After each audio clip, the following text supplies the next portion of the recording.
to this, the last CIRC event of the season, of the academic year. And we're very pleased to end the CIRC seminar series with a workshop, roundtable rather, on authoritarian governance and Singapore's developmental state. We're very pleased to have a group of high-profile speakers with us today, and it speaks, I think, for Hong Kong that everybody has come from Hong Kong themselves. One would think for an event like this, we would need to get people coming in from Singapore, but it turns out our experts are right here, so let me briefly introduce them.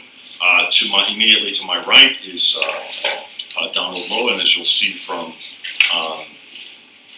the list at the event calendar here, he's a faculty member at the Division of Public Policy at Hong Kong UST, as well as its Director of Leadership and Public Policy Executive Education. He had a illustrious career at the Lee Kuan Yew School, where he was Associate Dean, and he's also served for 15 years in the Singapore government, holding his various senior positions, so that gives him an insight into the workings of Singapore in a way that most of us don't have. So we're very pleased, Donald, I understand you've just been in Hong Kong for a few months now, so welcome and thank you for coming. To his right is Cherian George, who's been a speaker here before, but let me introduce him again, Professor of Media Studies at Hong Kong Baptist University, Kowloon Tong being a powerhouse of education here in Hong Kong. Two universities, so close, so we appreciate you making this short, but sweaty walkover. Many of you will know his work. He's most recently published Singapore Politics, Singapore Incomplete, Reflections on a First World Nation's Arrested Political Development. He had an earlier book on Singapore that's listed here, and also a book he spoke about media spin that came out a couple of years ago. So, Cherian, thanks again for coming. And last, but I've assured him not least, our own Stephan Ortmann, who's an assistant professor here in the Department of Asian and International Studies. For those of you who know Stephan, he's worked a lot both on Singapore and Hong Kong, in fact, compared the two. He's also, in addition, worked recently on Vietnam, and his work on the Singapore model together with me has been something that he has worked on for some time. Let me just say before I finish this introduction that some of the remarks today will be based on a recent volume. In fact, the volume parallels the title of this roundtable called The Limits of Authoritarian Governance in Singapore's Developmental State, edited by Lily Rahim and Michael Barr. Both Stephan and Cherian contributed to it. I had a chapter in it as well.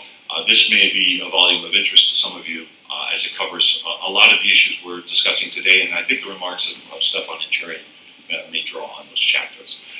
So without further ado, what I'm going to do is ask our speakers to give us perhaps a 10-minute overview of what they have to say, then we'll have a brief discussion within the panel before opening it up to all of you here. So, Cherian, if I may ask you to kick off. Good afternoon, everyone, and thanks for the kind invitation to revisit the center and share my thoughts. When Singaporeans get together and people who know Singapore talk about Singapore politics, the question that invariably comes up is, how long can this last? Right? And we tend to look for glimmers of hope that Singapore is on track to becoming a one-and-a-half-party system or two-party system. Of course, the idea of maybe losing power is remote even for the most optimistic of optimists. But I want to look at the other side of the coin. Rather than speculate about, initially at least, rather than speculate about possible weak points and vulnerabilities within the PAP regime, to ask how in the world did it last so long? Which I think is a question that has not been taken seriously enough. Part of the reason why it hasn't been taken seriously enough is because there was a kind of a teleological faith in convergence towards liberal democracy, especially after the end of the Cold War. Now, of course, in the 21st century, there's much greater recognition that perhaps the world is destined for multiple modernities, that there might be such a thing as authoritarian resilience, that maybe different kinds of regime can coexist, not all of them following the Western model. So I'm glad to see a lot more attention being focused on this key question of whether and how it is possible for authoritarian regimes to sustain themselves. And this is something that I've been thinking about in the context of Singapore for a long time, throughout my academic and even my journalistic career before that. My tentative thoughts are that many of the routine explanations, at least in lay circles, simply do not hold. One common view that you hear from activists, pro-democrats in Singapore, and Singapore's fiercest critics overseas is that, oh, surely Singapore the regime must have lasted so long because of repression. It's a city of fear. This makes no theoretical nor empirical sense. Empirically, it is quite clear that Singapore is not the most brutal of regimes on the planet by far. Right? And yet, especially after Malaysia did its miraculous electoral dance last year, Singapore is left standing as perhaps the longest lasting ruling party with a continuous hold on power among all democracies or semi-democracies that have multiple parties. So the longevity has occurred despite the fact that Singapore is not an exceptionally brutal regime. So the fear explanation by itself doesn't seem to hold. Conversely, defenders of the Singapore government have tended to argue that this must be because Singapore has found the formula, everyone's happy. Yeah. And so Singapore being heaven on earth is kind of a state where nobody really wants change because we have found all the answers. This as well empirically, anecdotally just doesn't make sense because clearly on every indicator, although Singapore is an exceptionally well-run and developed society, it is not the most. So you still find every year many Singaporeans choosing to migrate to better run, more comfortable, more civilized countries. And that wouldn't be happening if indeed Singapore was the most perfect nation on earth. And surprisingly enough, the countries that they migrate to tend to have more dissent than Singapore does. Yeah, so empirically, that neat equation that suggests that Singapore has, the regime is exceptionally stable, either because it is exceptionally brutal or exceptionally well run, just doesn't make sense. Theoretically, of course, it doesn't make sense either because we know from political scientists' studies of the relationship between, say, coercion and its response, that the relationship is not straightforward. It is not the case that the more you ratchet up brutality or coercion and violence, the more stability that you have. So what's going on in Singapore? My not very elegant or theoretically sound explanation for it is that, maybe the PAP has found a kind of a sweet spot. Yeah? Just enough repression to raise the cost of dissent, but not so much as to invite the kind of backlash that you do see when states overuse violence, and also enough for people to believe it, enough choice, enough comfort, and so on. So people have stakes in the country in the way that they wouldn't in more impoverished societies. Yeah? So much of my work tries to understand that sweet spot better. What is it that the Singapore government has gotten right in terms of wanting to prolong its rule? In the book that Mark mentioned, I explore how the government has done this through media policy. So, for example, I look at the relationship between governance and media freedom. Axiomatically, we all know that, media freedom is needed for good government. And a lot of the evidence suggests that that's true for very good reasons. So, for example, if you look at the United Nations Human Development Report, the Human Development Index, you will find that most of the highest ranked countries in terms of human development are also countries that have a free press. There is one exception, right? So of the top 10, 9 of the top ranked on the Human Development Index have a free press. The exception is Singapore, the only one that has a not free press. Yeah. Similarly, if you look at the Transparency International's Corruption Perceptions Index, there's a very neat relationship between clean government, or at least the perception of clean government, and press freedom. Again, the outlier is Singapore. The only one in the top 10 perceived to be clean countries that has a not free press. And I think it cries out for an explanation. I'll give you just a suggestion of where the explanation might lie. I suspect that analysts are confused between the idea of what is an optimal level versus what's a maximal level. There is certainly, I would argue, there is a relationship between media freedom and good governance, but that does not mean that maximum liberal media freedoms are required for good governance. So this is, of course, bad news for those of us who want to push for greater media freedom, but I think the Singapore case suggests that you can actually be reasonably well governed without Western-style media freedoms. Which does not, of course, mean that you need no media freedoms, because there's plenty of evidence at the other end of the table, of any rankings table, that suggests that those regimes that are most brutal towards the press, those that exercise the worst censorship and so on, are extremely badly run and extremely corrupt as well. So again, we're talking about a sweet spot, that this is a government that has been able to provide just enough choice for people to respond, to express their grievances, just enough freedom to journalists to do a reasonably professional job, not enough to cause too much trouble to the regime, but certainly enough to prolong this model of good governance. We also, I think, need to think of things like functional equivalence. The normal argument for media freedom is that independent journalists are a great check against corruption, and that's certainly true.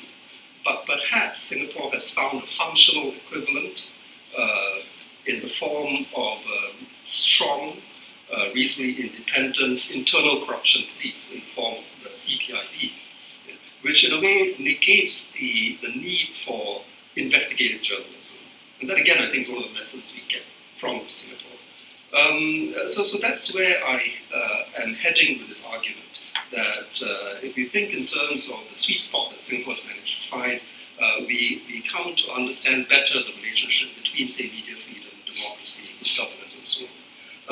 We get a better idea of the kind of censorship that is required for these regimes to persist. And this is where it gets interesting, because I think China, for example, Turkey that I visited last week and so on, are learning from as well. Our old-fashioned ideas that the authoritarian state looks like the picture painted by George Orwell, mind control, totalitarian societies, is hopeless in terms of understanding modern authoritarians, who instead are quite adept at allowing selective freedoms, at allowing their citizens quite a bit of freedom in terms of entertainment choices, to a degree that George Orwell did not anticipate.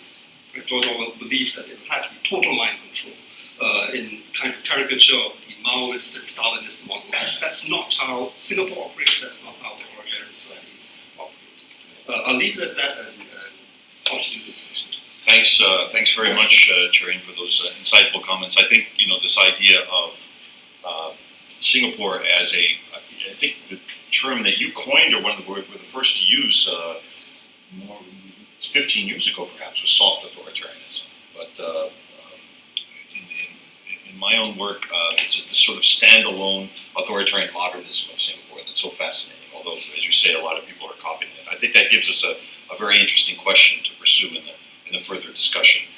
Donald, I'll ask you to make your remarks next. Thanks very much, Mark, Stephan, for the invitation.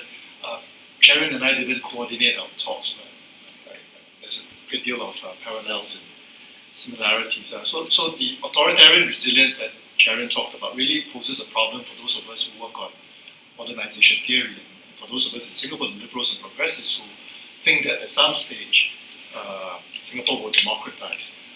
It's like waiting for Godot. Right? And of course, modernization theory is the theory which says that as a developing country becomes a developed one, social mobilization, the rise of the middle class will eventually bring about democratic change. That hasn't happened in Singapore. It happened in all the other East Asian tigers, including our Hong Kong. And the PAP in Singapore has continuously been in power since 1959. It's always won large parliamentary majority since 1968. It is now, as Cherian says, the longest continuously serving democratically elected government that is still in office, a position it holds after the Barisan National loss in the Malaysian general elections around this time last year. But despite holding regular elections, most observers do not regard Singapore as a beacon of liberal democracy in East Asia. It has been variously described as an illiberal democracy or a soft authoritarian regime.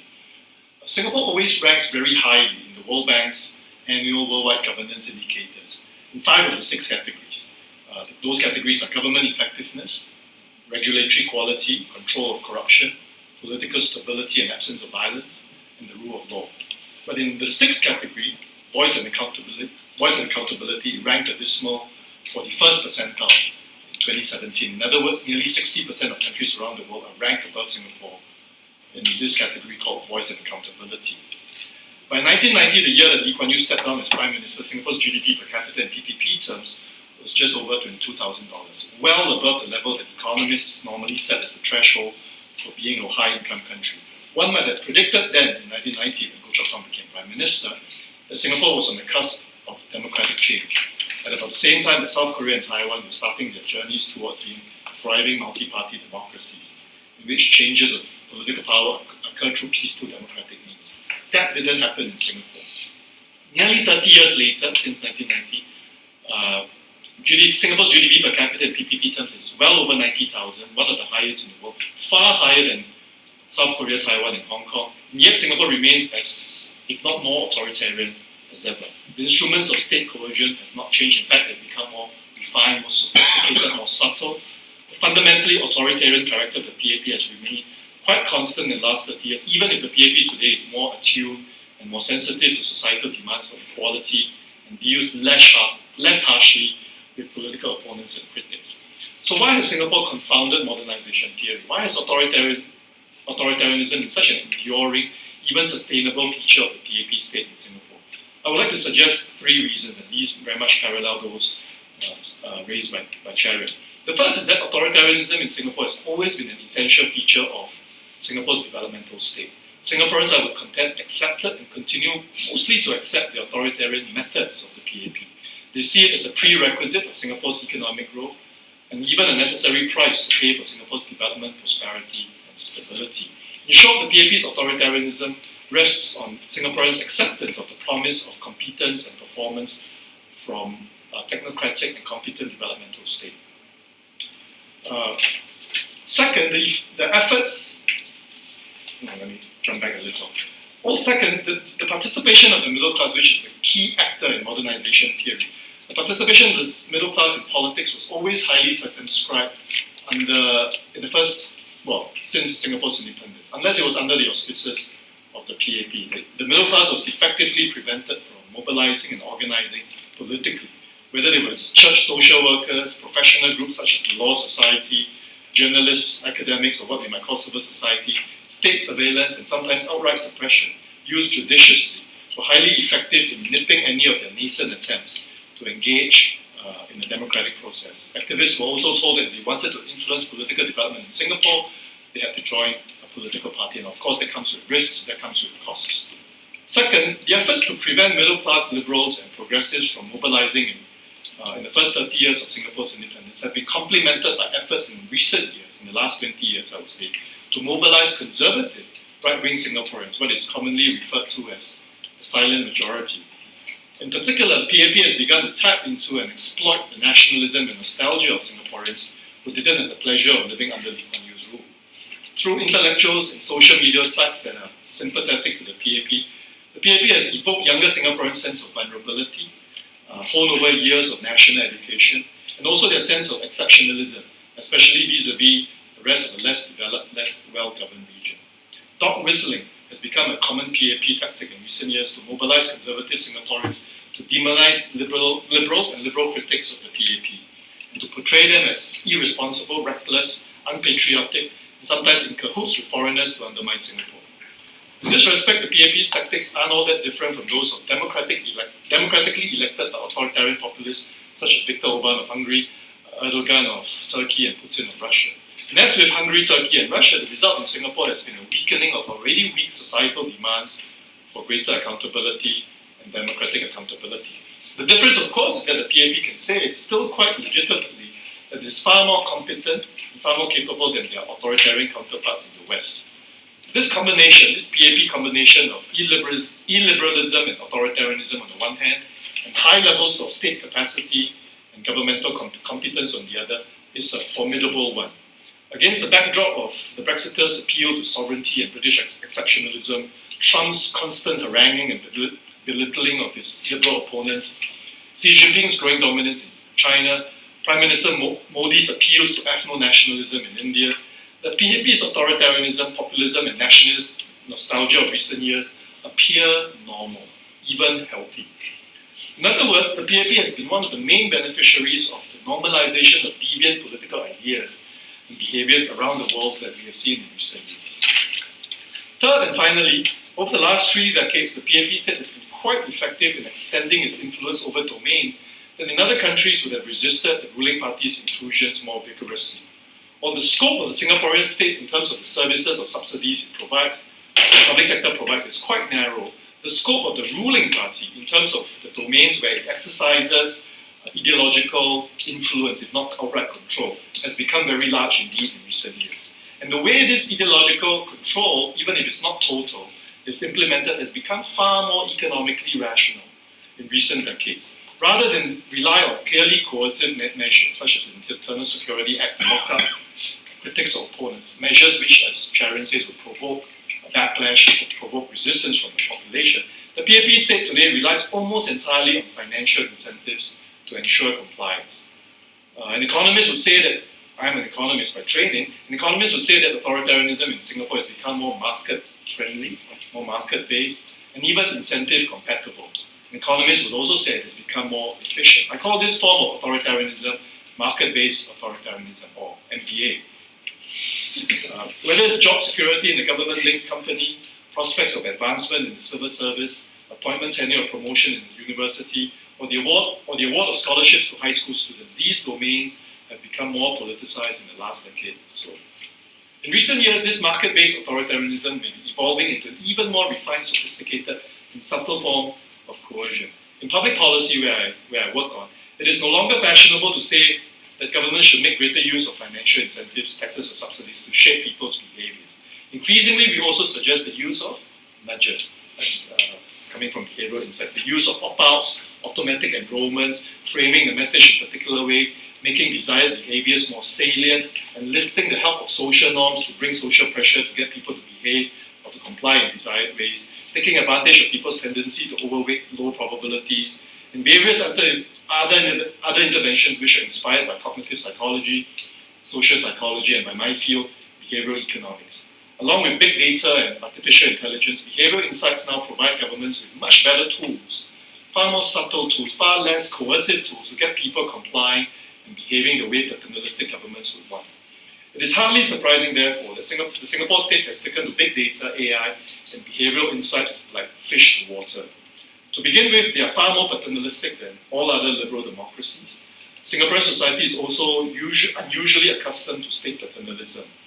The compactness and density of Singapore also makes it an ideal place to collect lots of data by using sensors, cameras, surveillance cameras, and AI.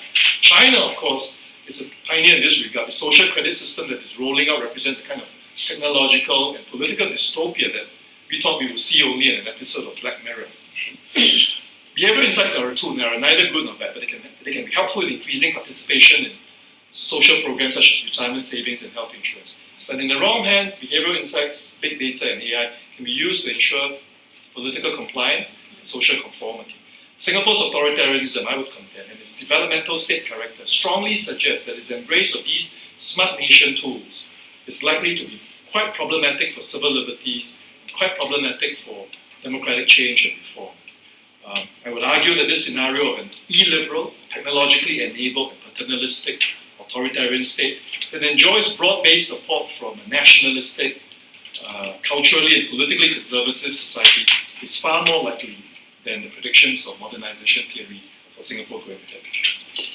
Thanks very much, Donald, for that fascinating account, which began with the authoritarian resilience that Cherian was talking about, but then quickly got into the global populist element, which provides a very interesting sort of comparative framework. But one thing I didn't expect was Netflix to be brought into this. Very interesting comment about Obviously, I've been watching too much Netflix. Well, all of us have, I think. But it's interesting how this technological dimension is very important, and also, again, the way other countries are very carefully studying what Singapore is doing. I now turn over to Stephan from AIS. Stephan. Okay, thanks very much. I would like to, although they both of them like to focus on the status quo and not on the change, although I think that Donald's adaptation process gives me somewhat a starting point, because I wanted to look at political change in Singapore, and I've always been a bit bored that they haven't been changing that much, right? But I did think that Singapore did see a fundamental change in the 2000s, with an increasing move toward more competitive politics, although maybe competitive authoritarianism, aka Malaysia, is too far to reach, although there was an increase in political activism and optimism at the polls that the PAP could be kicked out eventually, so that there was a change, but we need to, it's quite difficult to judge what that change is, and maybe we have to look at kind of a process of there is a tendency toward more competitive politics, but the PAP is reacting to it in a way that takes out the tooth of this, or the pressure out of this increasing competitive politics. And so in this book chapter, I have actually started off with the fact, or that Michael Barr has looked at, that the government, the ideological change within the PAP, that has become from somewhat being the party that can do everything to becoming more of a party that's a normal party, an ordinary party. And so the problem is, or has been, that with the advent of the internet and increasing media attention, the growing failures of the PAP governance came about. Even though maybe in Singapore the expectations are extremely high, so any kind of failures that can seem to be a terrible event. So the transport system in Singapore had failed repeatedly, and so it had created a lot of attention on the online media, and people were very upset about that and blamed it all on the government. Of course, other things such as the high cost of living are constant attention, or the management of the CPF fund drive people to unhappiness about the government. And of course, we need to know that Singaporeans tend to be very unhappy about their way of life. So that is something, although they continuously still vote for the PAP, they're still unhappy. So that's quite, I think the most recent one, when you talk about the mega data collection, has been the data breaches that Singapore has been exposed to. A massive amount of data on health and other aspects were stolen and taken to other places, and maybe probably China is one of them. So one has to note that I want to say to Cherian about the media being, I think that the lack of, or the precarious role of the media is that a lot of these things are downplayed in the media. So when there is some data breach in there, then the government will not play too much the story and may try to soften it for the government, and this kind of thing. So although I do see that the media nowadays is actually reporting about it, which they didn't probably in the 1990s when there was no online media to try to bring out the story that wasn't there before. But still, when I went to Singapore last year and I decided I need to buy a newspaper, I want to read something, I thought, I missed the South China Morning Post. I do when I read something that's interesting. This is not interesting at all. So anyway, so we see the changes that has happened. The rising opposition. I don't have to say much about that, but the Workers' Party was able to get their first group representative constituency, in 2011, and then in 2015, although they suffered a setback, the ruling party won back a lot of percentage points, but the Workers' Party only lost one of the seats that they had gained in a by-election. So there's still an interest in opposition. Also, all the seats in the 2015 elections were contested, and I'm not sure how it is going to be this year, but we see even increasing number of opposition parties, Tan Cheng Bok's party being the most recent creation, and some people who are very popular now feeling, and his party is Progress Singapore Party, even though it has a very interesting logo, I'm not sure. But anyway, and then there we have the increasingly assertive civil society, which has happened in recent years, an increasing willingness to stand up to protest recently about, of course, every year we see the pink dot for gays and lesbian rights, LGBT community, and also investors now protesting in Singapore. Let's see. I mean, there is also other forms of protest that have happened, like signature campaigns, public walk, art protests, performances, and so on, which, although I think that they're recently being silenced somewhat by government policy, they still happen. And of course, the ruling party, you mentioned that earlier, is become more amended to public needs. I think there is a greater pressure for the party to become a response to the demands, and that has shifted the party from being only one that looks down and thinks and decides in the interest of the people to one that has to become actually more democratic in a way by responding to these measures. And that, of course, is part of this adaptation process that the ruling party realizes that it become more sophisticated due to that growing pressure from civil society and the rising opposition. And they are also adopting some of the policies that the opposition has suggested. So I think there is some process. But at the same time, it's always both carrots and sticks. And the sticks have been to increase pressure on opposition, such as that single person can be considered a legal assembly, and that has been used now. That person, and even showing a book cover in the MTIs, and then they ban foreigners from participating in speakers' corner events. Like the pink dot that was trying to reduce the number of participants, but luckily, at least, there's still a large crowd. And then, of course, I want to mention the proposed fake news law we have talked about earlier. That is also one method, I think, to deal with the growing activism that is out there by having at least a tool that they can use if something goes out of hand. And one should note that there's an attempt at the same time to not make this a tool of the bottom-up activism, so fake news or falsehoods cannot be accused, or the government cannot be accused of falsehoods, and so it's a one-way tool by the government to control rising potential activism. At the end, maybe I would like to say one thing that could drive change, though, further is the crisis I would like to call it crisis here, in the Lee family. The Lee family succession, and this interesting thing is still making news now, and all the most recent thing is that Dr. Li Wei-ling, who is the daughter of Lee Kuan Yew, in her recent Facebook update has said that media reports continue to repeat her elder brother, Prime Minister Lee Hsien Loong's false and dishonorable allegations, as she puts it, that her brother Lee Hsien Yang had somehow swindled their father to get out more in his final will. So there is a serious fundamental tension in the Lee Kuan Yew family, which I don't know whether and how it will impact the Singaporean political development, but we should take into account. So, thanks. Thanks very much, Stephan. I think, sticking with the Netflix analogy, this was a slightly less blackened mirror, but Black Mirror.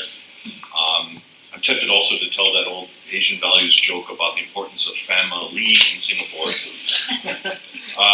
So we'll have just a little bit of discussion, and then we'll open up to the floor. If I may abuse my position as chair here and ask Donald about his populism thesis, authoritarian populism. And one specific and one more general question, specifically, does the role of conservative Christianity, that one is familiar with, say, in the U.S. context, does that play much of a role in the Singapore situation? And more generally, do you see tensions between this authoritarian populism and the meritocratic, corruption-free rule of the PAP? Of course, in the case of the U.S., Trump has arguably been the most corrupt president. His actions, populist actions, in terms of immigration, in terms of the Federal Reserve, and so on, are considered by many economists not particularly good for the economy. Is there anything similar in the Singaporean context? Of course, particularly given the fact that it is a multi-ethnic, multiracial society. Lots there. I think first thing to say on corruption, there is no necessary reason why authoritarian populists should be corrupt. Look at Erdogan. Right? His original appeal was indeed was based on a popular disgust with the old establishment, with the kind of patronage and corruption that has infected the previous secular government. So there's no, and of course, populist appeal is partly, including Trump's appeal, is partly based on their resentment and discontent with the old elites, how bankers and billionaires and tycoons and political officials, elected officials, are in cahoots to take advantage of the common person. And populists like Nigel Farage in the UK, he's by no means a man of the people, but that's exactly what he exploits. Right? When Brexit vote came along, when it was clear that the British people had voted for Brexit, his victory speech claimed that this was Independence Day. This is the day we regain our sovereignty. This is a victory for the common man, for decent folk, suggesting that all of us decent folk, average citizens, have been screwed over by these elitist Europhiles, and so this was a victory against big banks. He said in his victory speech, a victory against big banks, multinationals, and bureaucrats. So I think the populists have been quite effective in portraying themselves as a movement that represents the common man, and that includes their unhappiness, their disgust and corruption. So I think it is entirely plausible, and in the case of Singapore, this anti-corruption thing has been absorbed, has been accommodated, has been brought in by the PAP. On conservative Christianity, one thing I have to say about PAP's sort of authoritarian populism, it very carefully avoids ethno-nationalism, and that includes too explicitly exploiting or taking advantage of conservative Christianity. It actually helps them, but they don't like to make a big deal of it, because given Singapore's multi-religious, multicultural, multiracial character, it is quite a well-known fact, if you speak to opposition members in Singapore,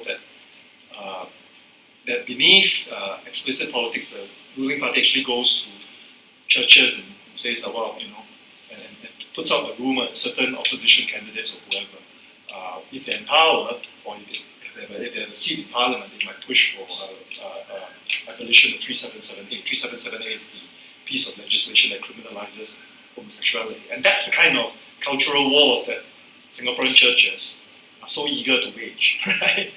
The greatest or the worst import they've taken from America is that sort of evangelical Christianity, those sort of culture wars. You don't see it being played out in public discourse, you don't see it being played out in parliamentary debate, but it's certainly a useful tool, weapon, that the PAP uses quite judiciously, quite careful from time to time.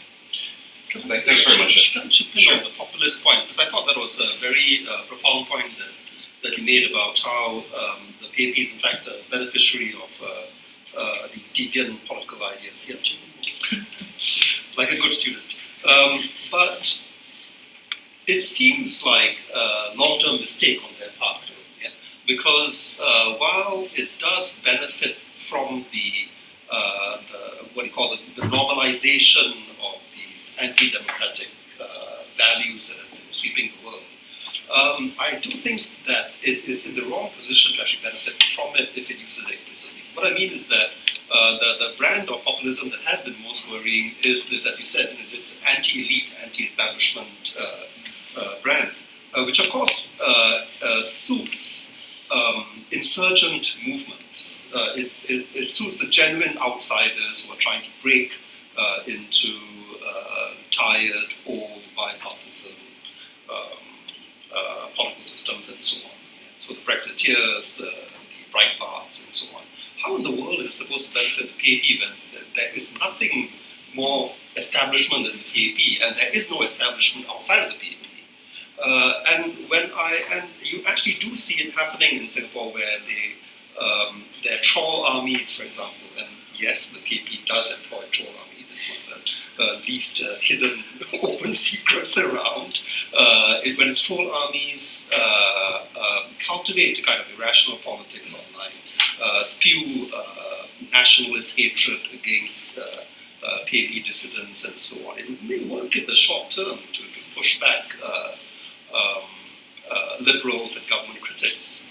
But surely these energies are going to, in fact, backfire very badly on PAP, if indeed that anti-establishment, anti-elite, very irrational sentiment takes on a real role in Singapore politics. And that's exactly why I think Lee Kuan Yew was, I think, very careful to avoid that. Yeah?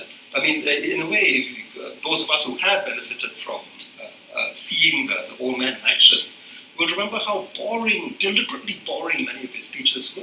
I mean, he wanted politics to be conducted on an extremely bureaucratically rational mode. Yeah? And sometimes I wonder, whether the current generation of leaders are sort of, once you get this genie out of the bottle, can you put it back in? I don't think they've thought that through. Well, one good thing is they're so bad using it. They're not really fully exploiting the power of, but thankfully for us, right? Because I agree with you entirely. This is bad not just for them in the long run. This is bad for all of us in the short run. Just to follow up, Cherian, you mentioned about trolls, and I was just asking myself, so what is in this sort of post-Orwellian sort of scenario you have? What role does media censorship play at all anymore? I mean, of course, the Straits Times is kind of an old-fashioned form of censorship, which Singaporeans with their media savvy and access and travel and so on can easily bypass. To what sense, in what sense does, I mean, it's like the framing and so on that's important, or how does it work in Singapore? You don't have to control the media like in the bad old days or the good old days, pretending to see it, where you had newspapers and so on that you could control. There is the implied censorship of the internet. There are the laws that we've just been discussing, the controversial laws about fake news. But how do you see that working, and do you see the PAP able to continue to control the media agenda, the media narrative? As I was saying, I think modern authoritarians, and I think PAP is one of the early ones to discover this, and some of the recent writing about censorship in China over the last 10 years show clearly that the Communist Party is very much on the same page. What modern authoritarians recognize is that they don't need to control 100% of the message 100% of the time, and that it would be foolish to try to do so. It's too costly, it backfires. So what do they do? It's a very targeted repression. So in the case of Singapore, you might find maybe 10 prosecutions or defamation suits a year. That's all there are, right? 0 imprisonments. You don't need to really jail someone. 1 bankruptcy. Or maybe one, and even then, actually, I don't even think it's 1. It's probably like 0.3, 1 every 3 years or something like that. So targeted repression, enough to go after the organizers of dissent, right? The wholesalers of dissent rather than the retail consumers of dissent or the small-time dissenters. Enough to send the message, so it's symbolic. It's enough to let everyone know that If the government chooses to exercise those powers, it has those powers. And that's about it. So you don't over-rely on violence. You use, and this has been documented in the Chinese case certainly, you flood the market. So scholars of modern internet censorship have used the term reverse censorship, which I don't think is a very nice term, but it basically means that, look, we are no longer in an age of information scarcity. The problem now is access. Yeah? So it's actually okay to have dissenting opinion float about, but you increase the cost of getting it, either by requiring VPNs in the case of China, or simply flooding the information space with other messages, whether it's entertainment or jokes and so on. And if you raise the cost of receiving dissenting opinion, that means it's only your serious, PhD students and professors and professional activists and so on that could be bothered to do it. Right? Your mass of the population won't bother simply by raising the cost. So that's the kind of thing that they do. You just make it more troublesome to get it. And this achieves, on the one hand, you make it more troublesome for the bulk of citizens to get it. On the other hand, you satisfy your elites, because your elites who do want access to the latest New York Times op-ed or an intelligent blog by Donald Low can get it. And who want the Game of Thrones season 8, episode 1, can watch it this morning. Everyone's no censorship there. They don't have to worry about things like that. So you buy off your certainly your business elites who are not short of the business information that you need. And once you satisfy them with live CNBC and CNN, Bloomberg, etc., they're not too bothered about the fact that they're not getting the latest political gossip. Right. Thanks. I'd just like to add that just Cherian's point, just raising a slight barrier to producing and consuming dissenting opinions. That's exactly what nudges would have governments do. Right? That you just change the default slightly. You're still allowed, you're still permitted. It's just not so easy. Right? You just have to,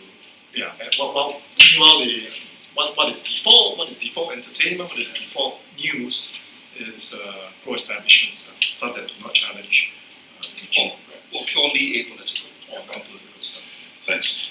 So I wondered if I could push you, given your scenario about civil society, and there are a lot of examples of how civil societies become more active, more outspoken. You also seem to express some optimism about the opposition. Can I tempt you into predicting that the opposition is going to do better in the next election? No, I don't think so. The problem is that they are not seen. I mean, there's a number of problems. On the one hand, they are very disunited. Yeah? Just the fact that Tang Jang-Borg has created a new party rather than joining an existing opposition party shows that there is a high fragmentation within the opposition. And I think that they tried to create a new alliance, but the main Workers' Party, the main opposition party, Workers' Party, is not willing to join any such ventures. And without the main opposition party joining any kind of alliance, I don't see any hope for that. And then, of course, there are also within the opposition, there are a number of people who people do not consider trustworthy or not willing to vote for them. So while in general they would be willing to vote for opposition, the particular individual, they don't seem to believe they could do it. Yeah? And after many years of having weakened opposition parties, divide and conquer strategies, there simply isn't any opposition that can pull off anything close to what happened in Malaysia in the next election, although there is a flicker of hope among some people. But I'm not having that. And I think the People's Party, Action Party will go for election this year because the data's, many of the optimistic indicators are relatively optimistic this year, and they've been pushing propaganda buttons here and there. So I do think the election will come this year, and the opposition may do a little bit better than in 2015 because this is not the year where the Lee Kuan Yew died. Yeah. So there is maybe a little bit of hope of increasing the number, but not to anything, maybe not even to the 2011 amount. Okay, Okay, so we're back to Black Mirror again. That's the default setting, as it were. Let me open up to the floor. Are there questions here? We're happy to continue the discussion among ourselves, but please join us. Are there any questions from the floor at the moment? While people are gathering their thoughts, Cherian, I had a question you wanted to jump in. You did? Oh, no. Okay.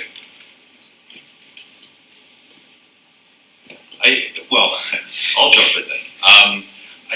To go back to this issue of authoritarian resilience and authoritarian modernism, which is the term I'm using, I think that the fascinating aspect of that is, whether modernization theory fundamentally misunderstood the way that, middle class actors in particular, what they really want, whether that was just a fantasy of liberal Democrats that the middle class would inevitably push for democracy. Of course, there's the other theory that it would be the business elites who would ultimately push in that direction. And I think, the other question which we haven't discussed that people tend to raise with Singapore is the question of the size. Because it's a small country, city-state, it doesn't really matter. There is some evidence that actually smaller places tend to be more democratic, not less. So that actually, if you look at that literature, intensifies the puzzle rather than solving it.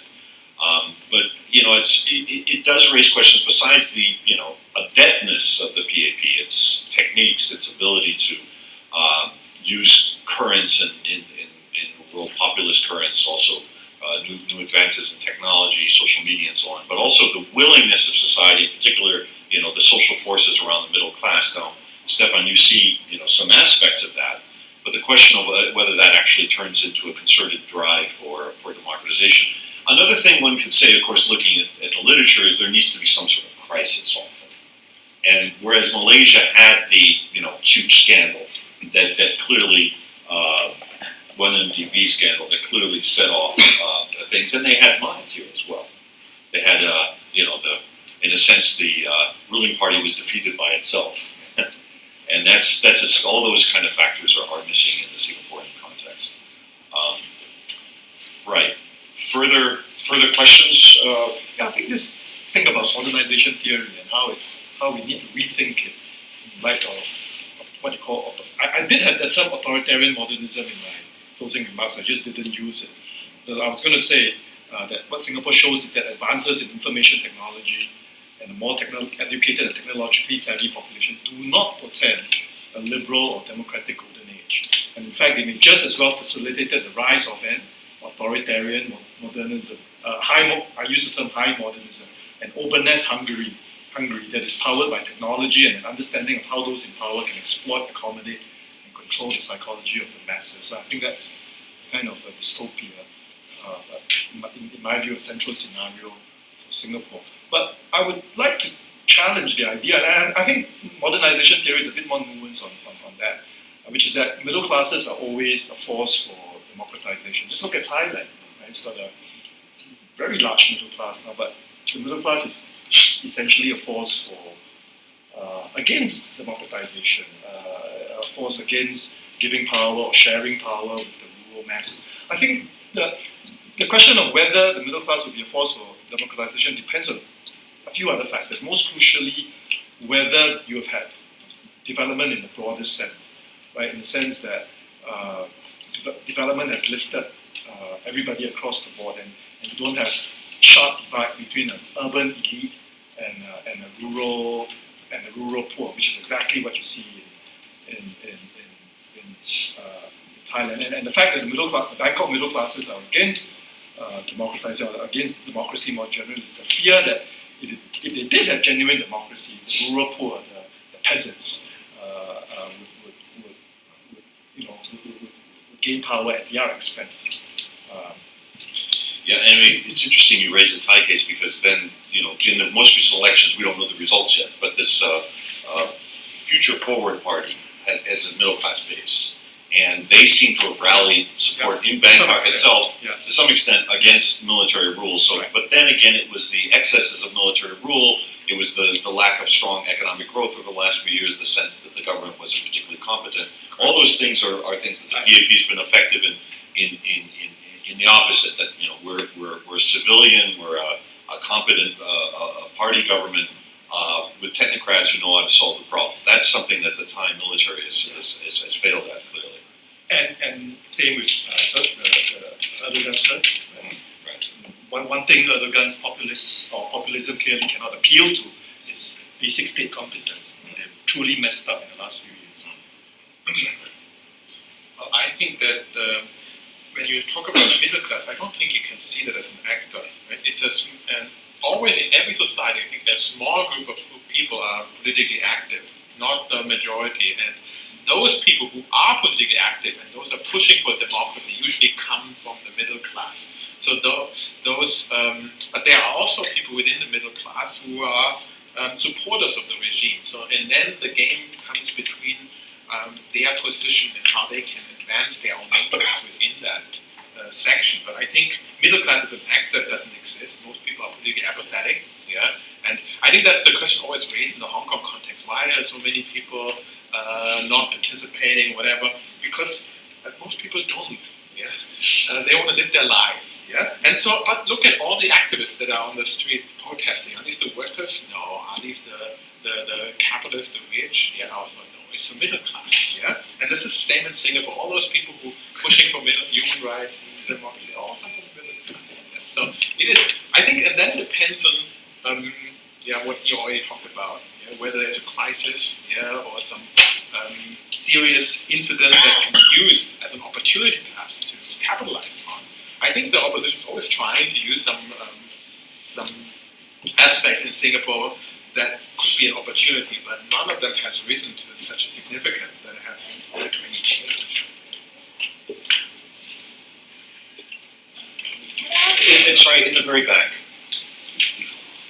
I'm wondering if PAP's success is also a kind of ideological success, meaning they've been able to get what the bureaucracy in Singapore would call buy-in. Are you speaking your microphone? Can you hear me? Yeah. So they push for a certain ideological stance and tell people what they need and what they want, and people actually do take it. But the only time when the opposition came in and won big in 2011 was when they were able to say the PAP did not fulfill their social contract. Right? They did not do right by the people. So when you go to the opposition rallies, you end the session with a pledge, reciting the pledge, to remind people that PAP is not fulfilling what the values of our pledge. Right? So that was when they were able to very, I think, subtly and quite intelligently say that, turn PAP's position against themselves. But subsequently, all PAP had to do was to build like 50,000 flats in Sengkang, and people start to throw their votes at the PAP again in 2015. So my question is, would the opposition parties, whether Workers' Party or Tan Cheng Bock, be able to articulate a vision of Singapore or say something that is significantly different so that they can pull the votes away from that position? Or would they be just singing the same song and just telling people, look, we believe in the same things, but it's not nice for only one group, only one band to sing that song. Right? Listen to our version sometimes. What do you think? Stephan? Well, let me say, I think this PAP ideology is the one they call pragmatism or something like that. Yeah, there isn't really an ideology that you can pick on here and say this is our clear alternative. Yeah, and I think that's a smart move. It was kind of a smart move to make it impossible for anyone to come in with an alternative ideology. You're not pragmatic. What else you want to choose, right? And so what the opposition is left with is actually trying to say we could do the same thing better than, or we could provide, or provide an alternative voice, or at least criticize or check on the government, which they have often done. Yeah, but I agree. It's probably one of the part of what Cherian started off with, the resilient thing, the adaptation process of the ruling party, which has been to make it difficult for any opposition to really challenge the ruling party. I don't know what you would agree with that. Well, yeah, I guess to put it another way, I think all the elections so far have really been the PAPs to lose rather than the oppositions to win. Yeah. no matter how hard the opposition tries, you still need, I think Mark was referring to a crisis. It is really only when the PAP has shown itself manifestly unresponsive or incompetent that the people feel it needs to teach them a lesson and teach them to respond, right? Throughout a couple of MPs or throughout a couple of ministers and get the PAP to work harder for them. Absent of, and so when the PAP does respond to major grievances, it in fact is very, very difficult for the opposition to penetrate. Yeah. I think, I mean, in my remarks, I said that that's essentially the social compact that Singaporeans have accepted, right? That you give up some civil liberties and democratic freedoms in return for an exceptionally well-governed country, or at least relative to what they expect relative to the region. And as Cherian says, as long as they live up to that side of their bargain, their side of the bargain, elections are likely the elections are likely to go their way.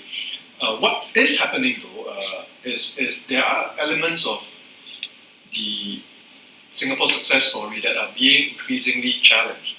Look at public housing. The single most important policy innovation in Singapore in the last 60 years has been public housing, without a doubt. This is what it is probably the single biggest issue that Hong Kong youth are unhappy about, right? In Singapore, that is the single biggest source of legitimacy from a policy perspective for the ruling party. What's happening in public housing? What's happening is that the median age of flats is coming close to 40. That's about the age where housing values start to depreciate. And at about 60-year mark, they start depreciating very quickly until they get to zero at 99 years. The government has not come up with a definitive lease renewal policy. It means the majority of Singaporeans are sitting on an asset that's going to start losing value. Right? That combined with what Stephan talked about concerns about the CPF, where have the CPF monies gone to? Well, one of the places CPF monies have gone to is overwhelmingly housing. Right? They've gone out to pay. One of the reasons Singapore is a 90% home ownership rate is that virtually everybody uses the CPF to pay off their housing mortgage. So all their savings, all their retirement savings are locked up in housing, and most of it in public housing. And as public housing loses value, you're going to have a crisis both of negative equity to some extent and inadequate retirement savings for a significant segment of the population. Now, the PAP easily has the resources, the fiscal resources to deal with this. They can just throw money at the problem, just give people extended leases, redevelop public housing, make people pay a little, but still hit highly government subsidized lease extension. They easily have the fiscal muscle to do this, which is surprising that they have not made any concrete announcements on how they're going to solve this crisis, because this potentially is a crisis of performance legitimacy, if not ideological legitimacy. But that opens up an opportunity. But tragically, none of the opposition parties have been able to capitalize on this. So the PAP can quite easily say, well, this is a complex problem, but will you trust the opposition to have better solutions or have more creative solutions to this than the PAP? I think that raises an interesting question about whether the PAP, despite all its successes and its flexibility and its ability to adapt and mutate and so on, whether it does run into sort of an ideological wall at one point. And that reminds me a bit of Hong Kong, because Hong Kong has enormous resources as well, but there's great reluctance to deal with obvious issues of socioeconomic inequality and all the problems that ordinary Hong Kongers face. But in Singapore, of course, you had a system where there is the possibility that elections could be used to express that concern. Probably you had a question.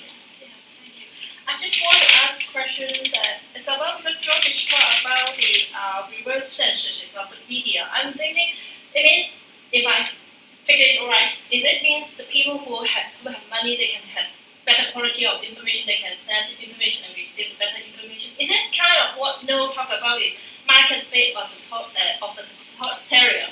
Because I'm thinking about Hong Kong, the situation would be Hong Kong looking like this market-based authoritarian regime, because just thinking about the reasons that artificial islands, when we think about all this, can create a lot of good things, economic growth to Hong Kong, then we go ahead. So it means that all the information are controlled by the elites. So it is kind of reverse censorship of media is kind of market-based are willing to ask. Thank you. Right. Thanks for the question. I think, well, there is certainly a market dimension to it, but that is not how those who use the term reverse censorship, that's not how they use it. And like I said, I don't really like the term because it's not intuitive. Nobody kind of knows what it means. It's associated with an American professor named Tim Wu, W-U. But I should prefer a term used by Margaret Roberts, who writes on Chinese censorship. She uses the term flooding, which I think is far more intuitive. She says that if you look at Chinese internet policy, it has friction, fear, friction, and flooding. So fear refers to traditional use of coercion. Friction is about raising the cost. Flooding is simply, swamping the cyberspace with your own, your own propaganda and so on. So this idea of which I think quite interesting. I mean, this has been brought up by the special rapporteur on freedom of expression to the United Nations. So basically, the UN's freedom of expression expert. He recently made a speech that suggests that argues that propaganda needs to be seen as a form of censorship. It's making the same argument that if you flood the system with enough propaganda, that actually drowns out the voices of alternative voices. Yeah, so that's what we mean by reverse censorship. So yeah, I think personally prefer the term flooding. The market dimension, yes, that's certainly the case. That if I use the term differential censorship, or you could also, the other side of the coin would be selective liberalization. So if you look at how authoritarian regimes today apply censorship, it is not only targeted at individuals, but they basically have very different policies for different kinds of media, for example. So typically, business media that serves your English-educated elite, virtually no censorship. Yeah. Television in the local language, free-to-air, highest level censorship. Very common. So in China, for example, a business magazine like Cherian would be one of the most independent. CCTV or any TV station, it's the party line. But the same even in Malaysia, right? Malaysia, for all the liberalization of media, there is only one provider of free-to-air broadcast news, and that's two. You have TV3 and RTM, both linked to the regime. So that's a very typical formula. The cheap local language media, high censorship, media that goes to your elites, especially your business elites, to diplomats, journalists, university professors. In English, you can far more liberal. Yeah. So that would be, I think, where the idea of media for the rich can be freer, media for the masses much more controlled. So is this kind of market-based authoritarian? That's what Lo talked about? Yeah, I guess I could include. I mean, when I use the term market-based authoritarianism, I meant it more as coercion without resort to egregious, explicitly repressive measures. I use it using financial incentives to get people to comply, to get people to conform, to get people not to be troublemakers. And I had more in mind things like jobs, contracts, promotions, and so on. And there it's a much more efficient way of. I use market-based because it's more efficient. Right? It's much, it's a far more efficient way. It's far less likely to attract a reaction against the masses because they'll say that, well, you're not getting thrown in jail, right? There's no suit hanging over your head. It's just essentially the market responding to your your behavior. Right? So I use the term market-based authoritarianism to the use of incentives rather than coercion. The use of incentives rather than outright intimidation to get people to comply. And my last point around using nudges, that's about shaping the choice environment. That's about getting people, that's about using influence, right? Enlisting the help of social norms, normalizing a use of default. You still have a choice, but it just becomes a bit more troublesome if you don't want to comply. If I could just jump in for an example of MBA, right, which there's always, I always wondered why is it Singapore is so exceptional that we have an extremely cohesive elite. Yeah? In every other country, even in more authoritarian ones, typically former civil servants, former ministers will write tell-all books, yeah? or join the other side and so on. And part of the reason is MBA. Yeah? I mean, if you have a Singapore Inc. with so many lucrative positions that you need to fill, yeah? Chairman of various government-linked companies and so on, what it allows you to do, and I'm not sure saying this is the reason why they're doing it, could just be a beneficial side effect, right? It means that there is no such thing as retiring really from the public service. Yeah? Because there is always a carrot to look forward to. Yeah? You can get a position on a government-linked company, and depending on how reliable you've been, not necessarily how competent you are, you get the more lucrative directorships. Yeah? And again, about corruption. Sorry. Mark had an earlier point about how would it affect corruption. Right. So this is a very subtle, legalized form of patronage. Right? Yeah. It's not corruption, but it's certainly patronage. It's a side effect of having a very large state. Yeah.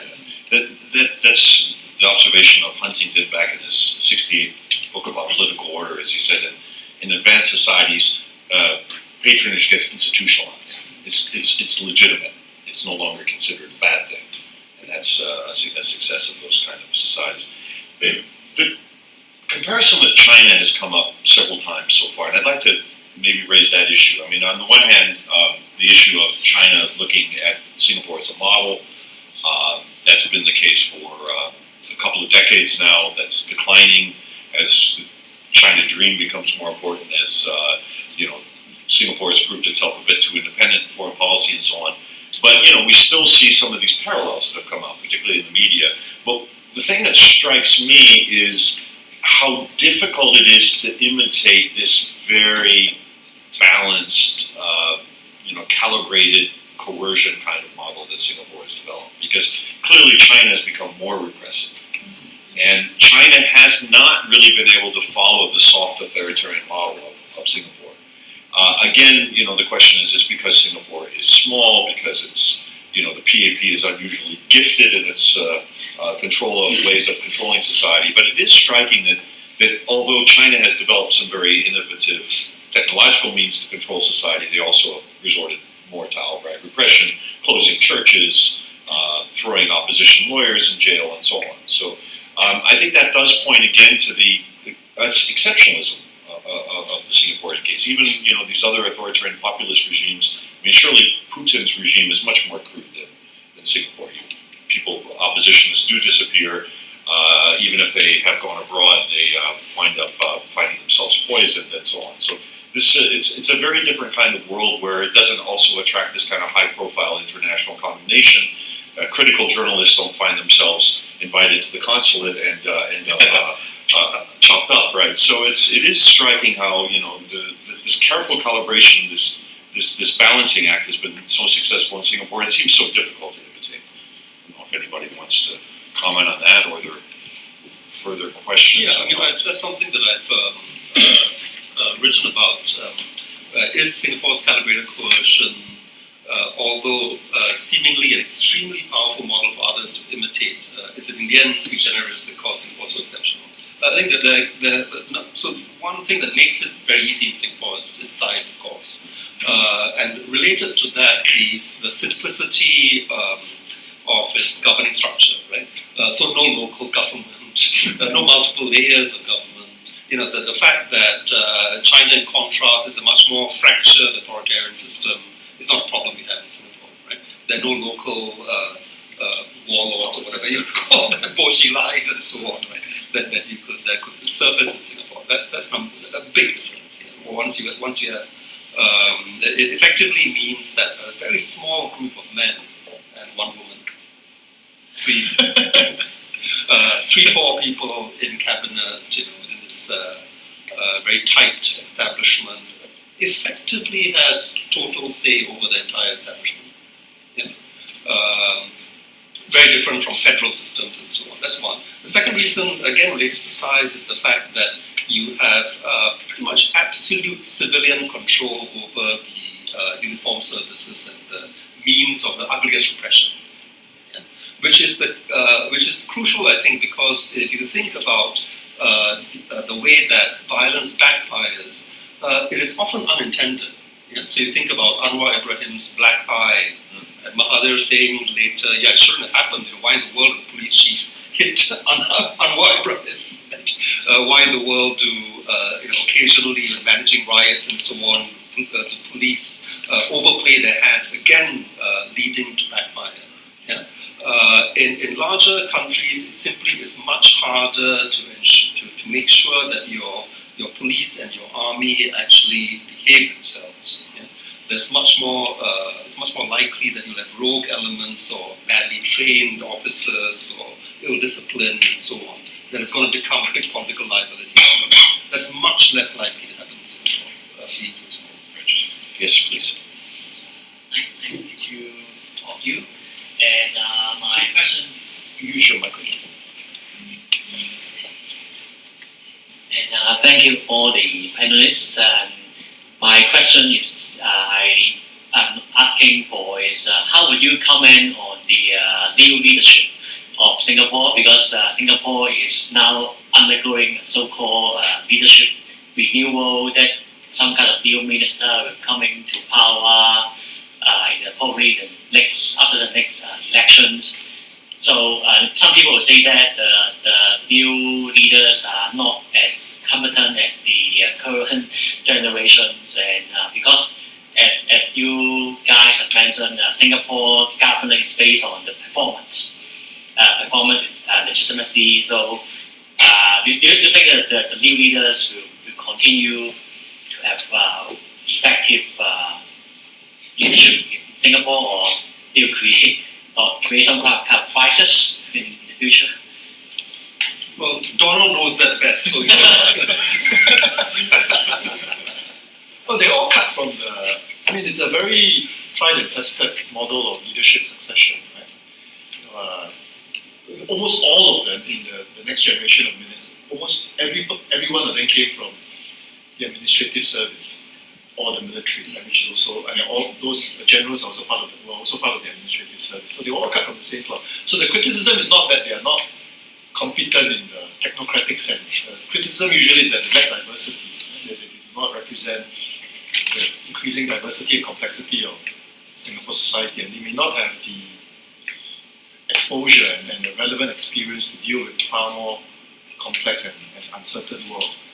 So that's one criticism. The other criticism is that, or not really a criticism, but one reason why they did not perform to the same degree of exceptional standards that we have become used to in Singapore is that the operating environment has become a lot harder. I mean, I spoke about the public housing and CPF conundrums that they face. So when Singapore was a young society, people wanted to accumulate assets, and it was relatively easy to get to have a housing policy that provided housing for all, right? But when Singapore is a much older society, rapidly aging, and you think of ways to help people decumulate, then your old policies of asset accumulation, of asset enhancement, or those, then you're pushing up against a hill, right? You're pushing a boulder up a hill. You're trying to fight the tide of what. So I think the growth-oriented pro-capital policies, the very pro-business policies, pro-capital policies that the PAP pursued very successfully in the 70s, 80s, all the way to the early 2000s, those have probably come to a point where the returns are far smaller. And whether ideologically or whatever, the ability to adapt to a new operating reality, right? Kind of post, the term that is used now is no longer globalization. I realize the term you have to use now is slowbalization, slow globalization. Not least as represented by the sorts of Trump and Brexit reactions against globalization. And they have not been so partly you can say maybe it's because they don't have the diversity and the exposure to this sort of environment, but partly because the environment has become a lot less benign. Now the PAP is smart, may not be smart enough to know how to thrive in this new world, this globalization world. But it is smart enough to say that, well, that just shows how vulnerable Singapore is. That just shows how, even more essential and indispensable the PAP is. Because where else would you get this collection of competent, technocratic, smart people? So they've been very adept at turning this is part of Stephan's adaptive authoritarianism point. That they've been very adept at turning these threats into, sources of new sources of legitimization for their authoritarian modes, for their modes of strong government, for their modes of paternalistic, we know it best leadership. Raymond, please. Hello. Good afternoon, everyone. My name is Raymond. I'm Raymond Lam, History Department, Hong Kong Baptist University. So first of all, sorry for being late. I think I have to admit that I'm a total stranger. It's a long walk. Okay, I'm a total yes. It's further than you It's a realize. very tricky location. Probably 20 minutes to go for this way. Anyway, I have to admit that I am a total stranger to this topic, but it seems to me, say, this phenomenon of right-wing populism, right? Say, in Europe, seems to me they almost always take place in the context of liberal democracy. So, perhaps my puzzling, what has made me feeling puzzled is about how can we make sense of this concept of authoritarian populism? So are we actually witnessing a different trends and developments, say, in Asia in general or in Singapore in particular? So this is my very simple and straightforward question. Thank you. That is one of the most sweeping questions I think that could be asked, but perhaps any reactions on that? I mean, it seems to me one thing you're made, besides the issue of whether, as Cherian was already talking about, the distinctive character of Singapore, because it's very difficult to be anti-elite if you're the elite, kind of thing. But also the question of whether populism in Asia tends to be different than in Europe. And of course, I think of the Philippines in that regard, where populism has been pretty bloody. In fact, very violent. So I think there are different manifestations. I think also there are differences between societies in which immigration plays a major role. And that's also been the case in Singapore, where there was quite a bit of backlash against immigration, particularly from China. And that perhaps somewhat parallels the situation in Europe and the US. But of course, that's very different than other parts of Asia where, countries are not dealing with issues like that, but rather internal enemies more than they are from outside immigrants. So I think there are a lot of distinctions, but feel free for anybody else to jump into that big question. I don't think I would agree with the premise that it's more viable in liberal democracies because it seems to require, yes, certainly an exploitation of the power of public opinion, right? So there's often majoritarianism behind it, which is easier to tap if you are operating in some kind of democracy with a very small d culture. But I think what makes it, in fact, easier in non-liberal democracies is that in non-liberal democracies, almost by definition, majoritarianism is not tempered with civil rights and individual rights. Yeah. So it allows countries like the Philippines, Turkey, and so on, it allows their leaders to ride on majority opinion unchecked by the necessary civil liberties, individual rights, and so on, which we thought were pretty well entrenched in liberal democracies. Turns out it's not. Yeah, it's not as individual rights are not as entrenched as we thought they were. But my argument would in fact be that populism, in theory, at least, is less of a danger in liberal democracies than it is in electoral authoritarian regimes. But the political scientists in the room would be able to correct me. I'm not a political scientist. I think it might be useful to sort of specify what we mean by authoritarian populism. Since I threw out the term, I'll give it a shot. One, obviously, as Cherian says, there's a very strong streak of anti-elitism, and hence Cherian's point about whether it makes sense for this elitist government this elitist regime to try to exploit populism, given that they are, in the long run, if people suddenly are woken up to their non-elite status, the PAP is likely to bear the brunt of it. So, but that's just one attribute. I agree with Cherian that there the PAP has been very careful not to tap into people's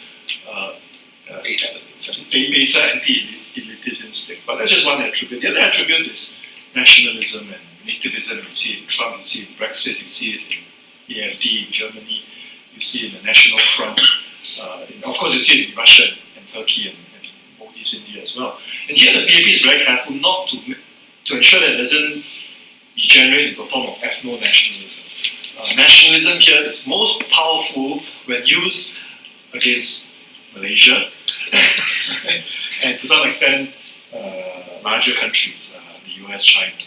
They've been, in recent months, years, they've been quite selective and targeted in using the PAP, in wrapping themselves in the flag.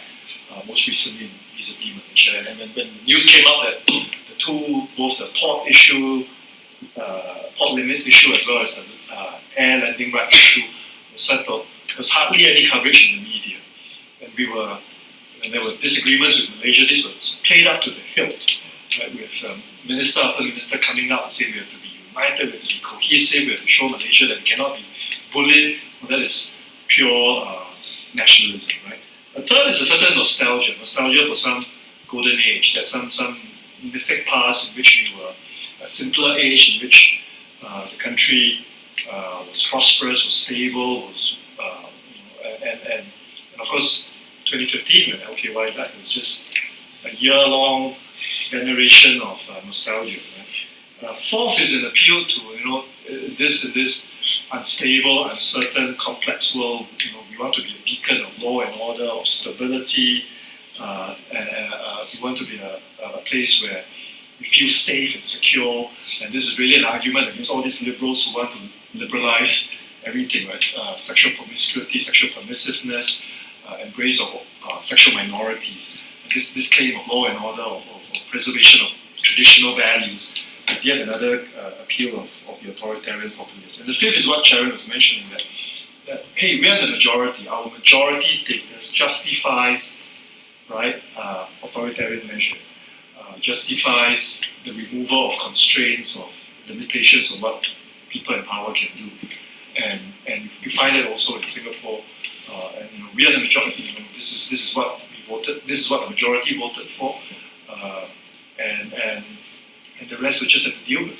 Just have to live with it. So I think on those 5 measures, you can see the PAP exploiting at least 4. It's only elitism where it's been quite careful not to turn people against themselves. I'm afraid that we're going to have to stop. Our time is up, and we're very strict at CERC with our time limits. There will be chance, I think, to discuss a bit afterwards, but at this point, I'd like to ask all of you to join me in thanking our roundtable participants for a very interesting discussion.